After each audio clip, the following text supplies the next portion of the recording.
19 h, Madame, Monsieur, bonsoir. Voici les titres du journal. Les bénévoles étaient au rendez-vous pendant le confinement, ils le sont toujours. Ils seront là aussi pour préparer le déconfinement.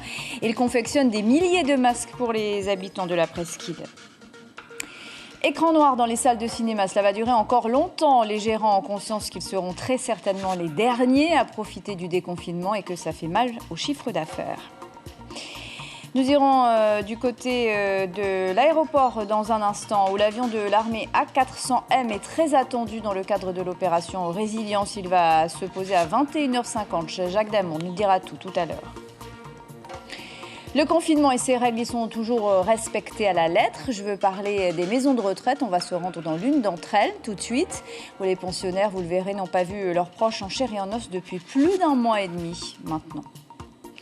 Et puis nous serons aussi en direct avec le chanteur Teiva LC dans ce journal qui va nous donner ses impressions après le premier concert de solidarité auquel il a participé cet après-midi avec d'autres artistes. À tout à l'heure.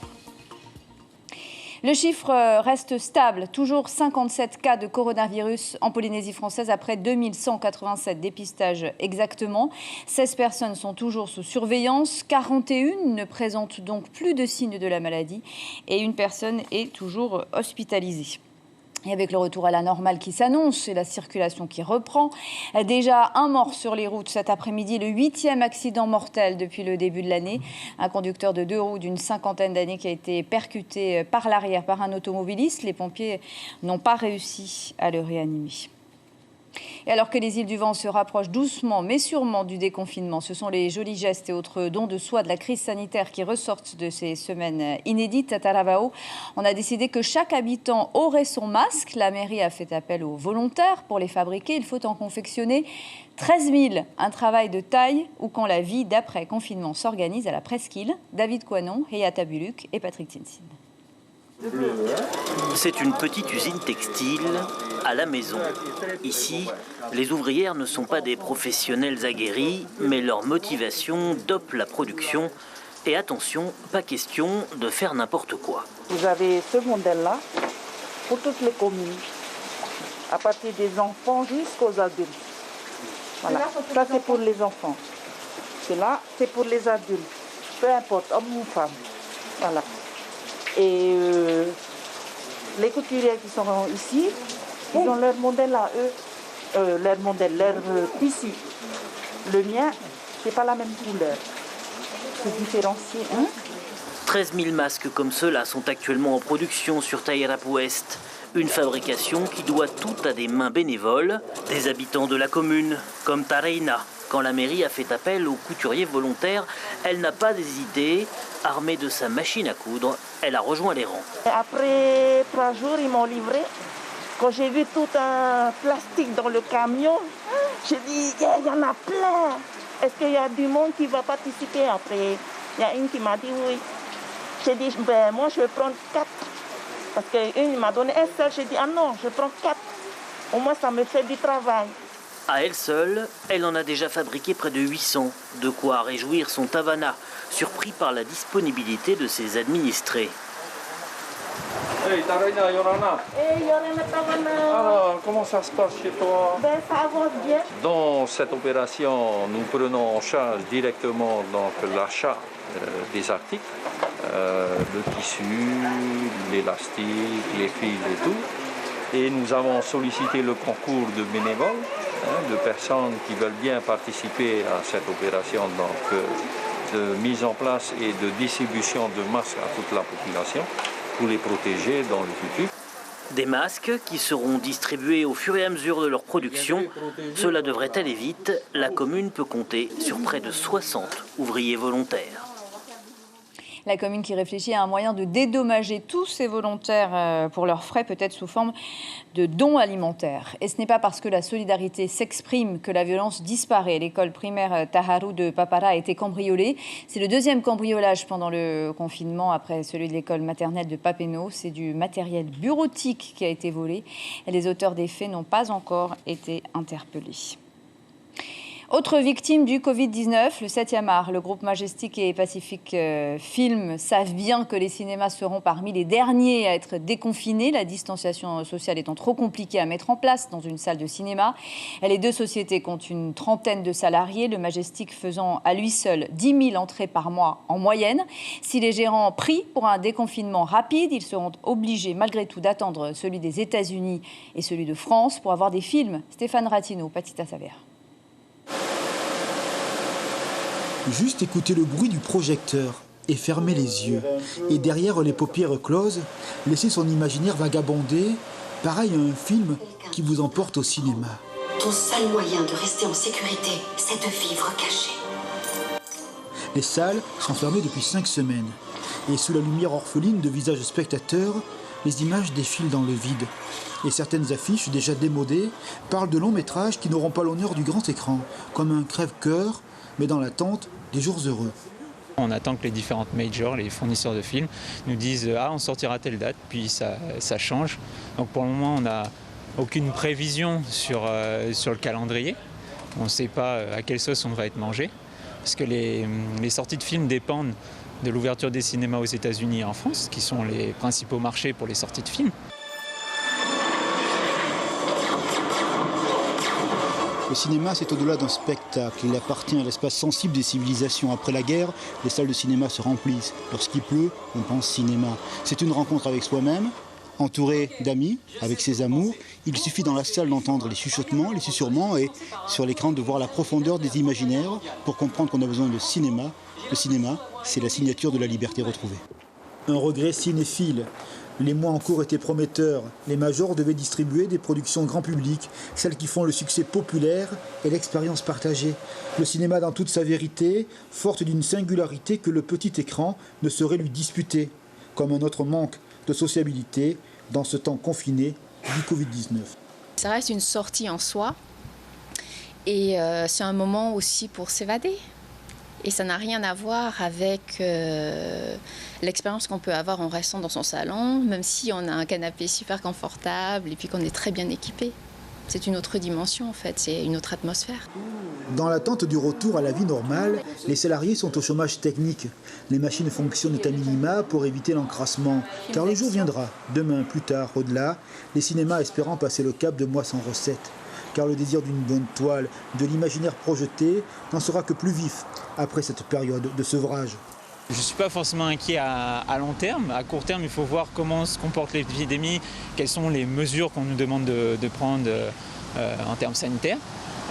Mais pour l'après, les gens ont toujours envie de sortir, ont toujours envie de se rassembler, de vivre des expériences communes, de profiter ensemble dans une salle, de rigoler ensemble, d'avoir peur ensemble, de pleurer ensemble devant un film.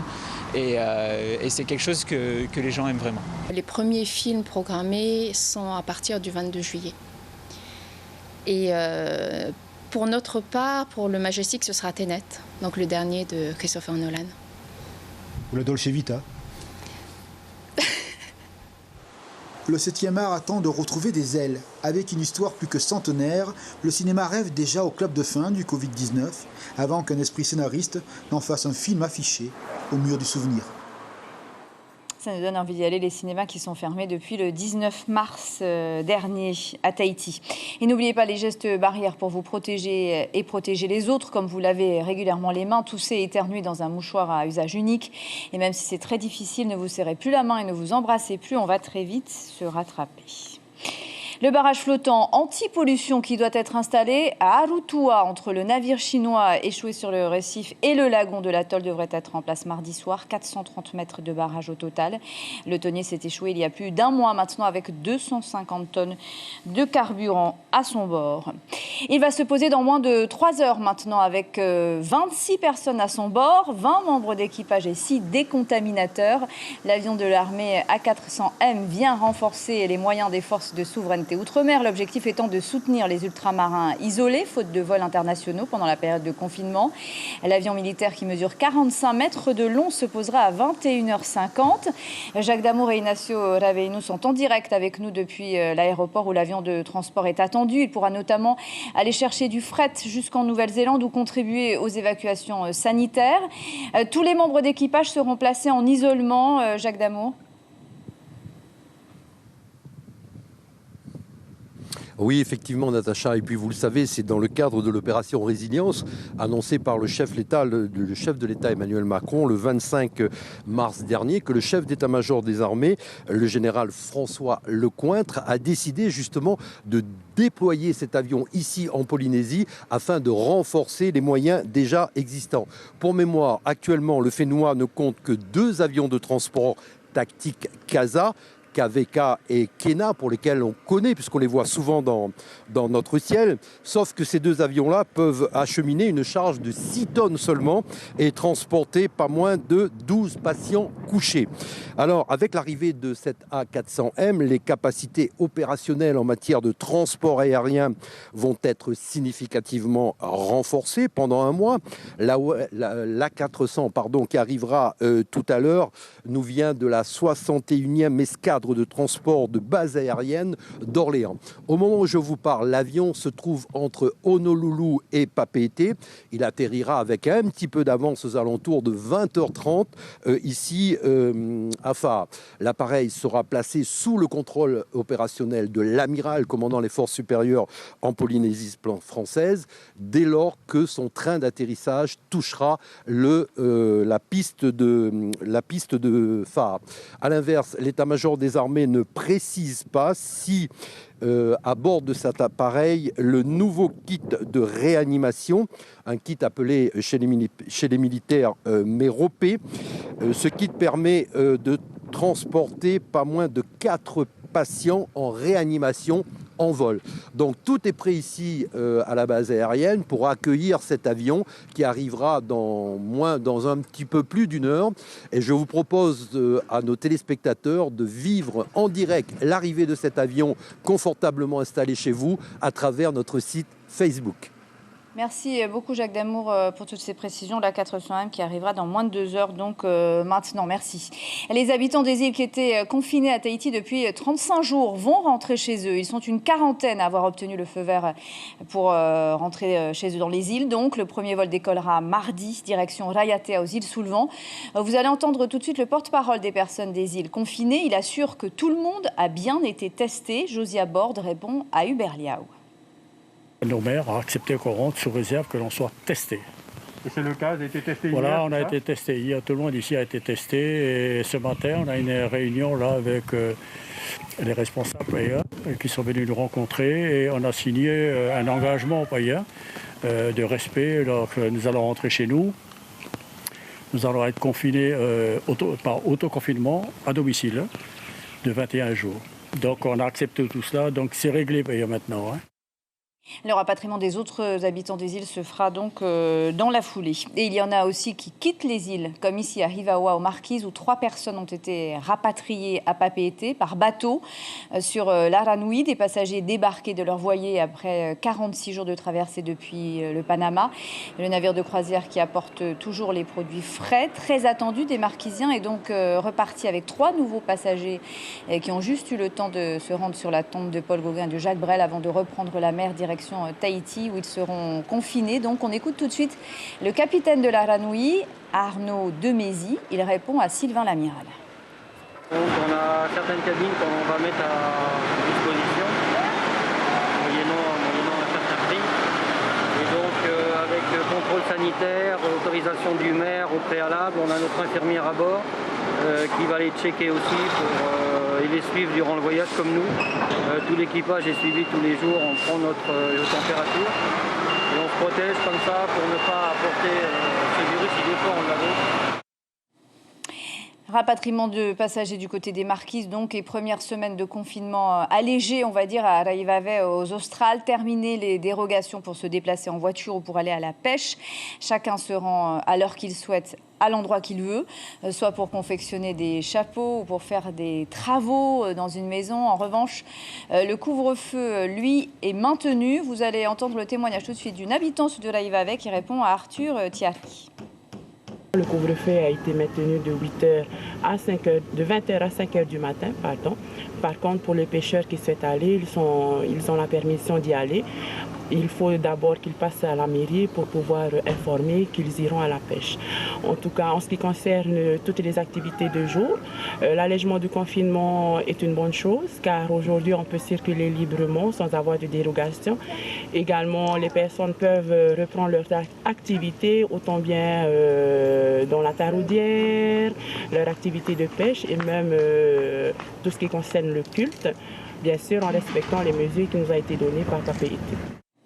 Voilà donc pour le déconfinement progressif dans les îles. Si vous pensez avoir des signes du coronavirus, vous pouvez composer le 15 ou le 444 789. La ligne est ouverte 24 heures sur 24 avec des professionnels de santé qui répondent à toutes vos questions. Déconfinement d'un côté, confinement respecté à la lettre de l'autre, comme dans les maisons de retraite où la population est dite plus à risque. Dès le début de l'épidémie, les établissements dédiés au troisième âge ont été les premiers à s'organiser pour limiter les risques de contamination.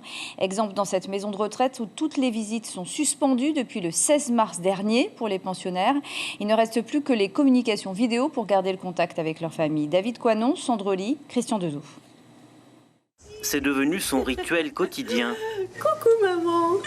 Chaque après-midi, Guylaine appelle sa maman de 95 ans, une dame respectable qui maîtrise tous les outils de communication moderne. Tu te lèves pas trop tôt là en ce moment? J'ai eu un bon café au lait avec des tartines bien beurrées. Ah oui, on fait tout. Mais depuis plus d'un mois, cet échange par écran est le seul lien qui reste entre Guylaine et sa maman. Elle manque bien sûr, on vit ça avec tristesse, mais avec raison. On est obligé de... On sait la dangerosité du virus et l'impact que ça a sur les personnes âgées, donc la raison l'emporte. Mais effectivement, on souffre de l'absence, on souffre de la dynamique des visites, parce qu'un appel téléphonique, c'est moins vivant. La maman de Guylaine est pensionnaire ici dans cette maison de retraite de Pamataï, confinée strictement avec 12 autres résidents. L'établissement a fermé ses portes à toute visite depuis le 16 mars déjà, car les personnes âgées sont particulièrement à risque, alors il a fallu s'adapter. Actuellement, nos agents font des roulements de 15 jours, c'est-à-dire qu'on a nos agents 15 jours sur place. Ils sont confinés avec nos résidents pour éviter toute transmission de ce fameux virus. Ça veut dire qu'ils couchent là tous les soirs? Ils dorment ici, ils mangent ici, ils vivent avec les résidents. Les mesures d'hygiène ont été drastiquement renforcées. Nettoyage systématique des poignées, des accoudoirs, personnel réduit au strict minimum. La maison de retraite est devenue une vraie forteresse étanche. Je sais que tu marches beaucoup. Là, tu es bien à 3 km depuis ce matin. Seul le directeur fait encore le lien avec l'extérieur. C'est vrai que depuis quelque temps, on commence à ressentir un peu une baisse du moral chez les résidents. Donc dans un premier temps, on a mis en place, j'ai mis à disposition mon Vini pour que les résidents et les familles des résidents puissent faire de la visio. Bientôt, une porte vitrée permettra ici aux familles de se voir sans se toucher.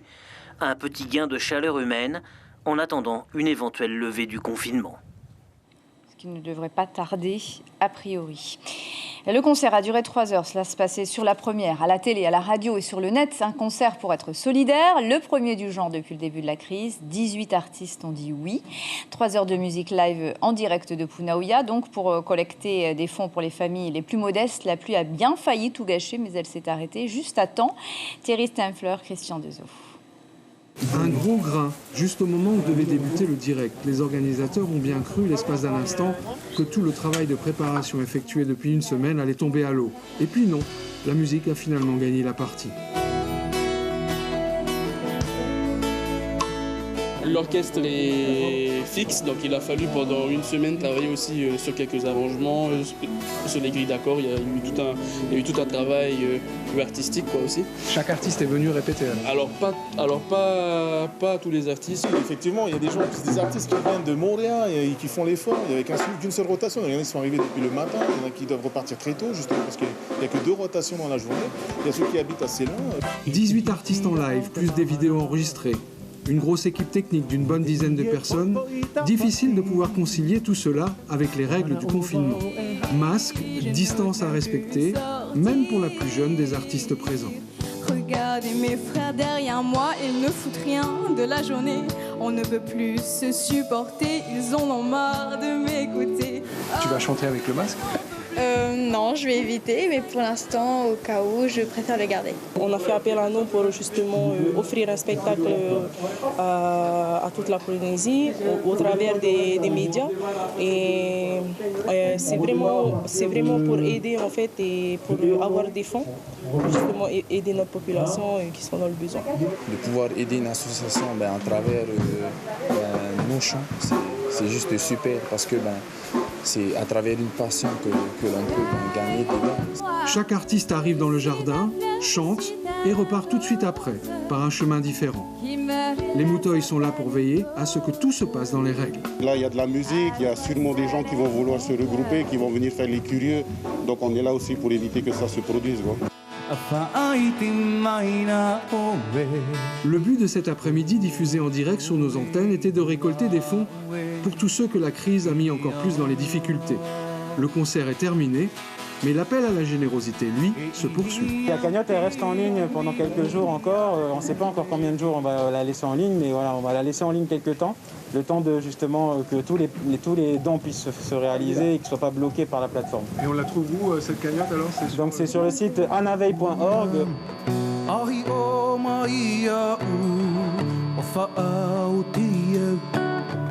L'association Anaveille a promis que 100% des fonds récoltés seront redistribués. Oui, nous allons tout de suite rejoindre l'un des artistes qui était sur scène cet après-midi. Il est en direct avec nous ce soir. Teiva LC, bonsoir. Merci d'être avec nous. Comment s'est passé ce concert? Racontez-nous. Est-ce que vous êtes content d'avoir retrouvé le public, même de loin? Nom de Zeus que ça fait du bien. Oui, ça s'est super bien passé dans les règles. Les musiciens étaient au top, l'encadrement, les Mouteuils étaient là.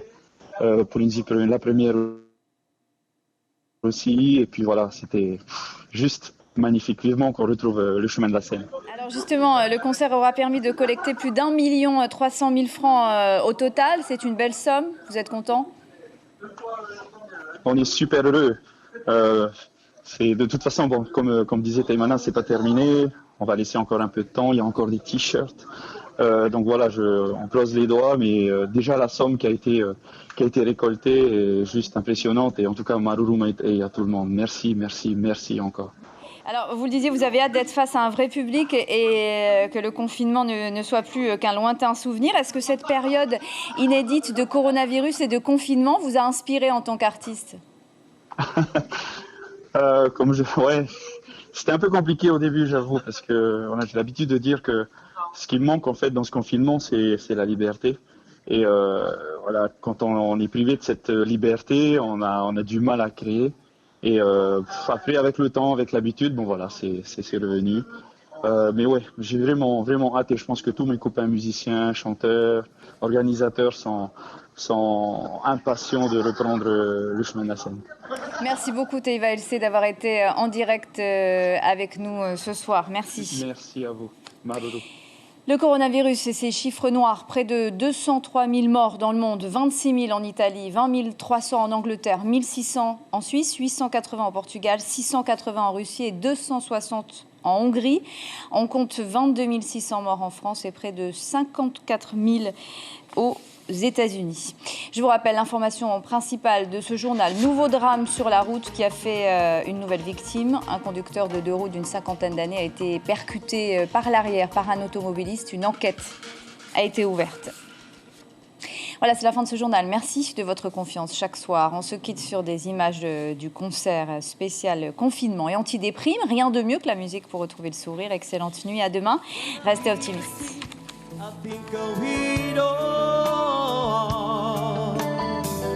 Musical words from Tahiti,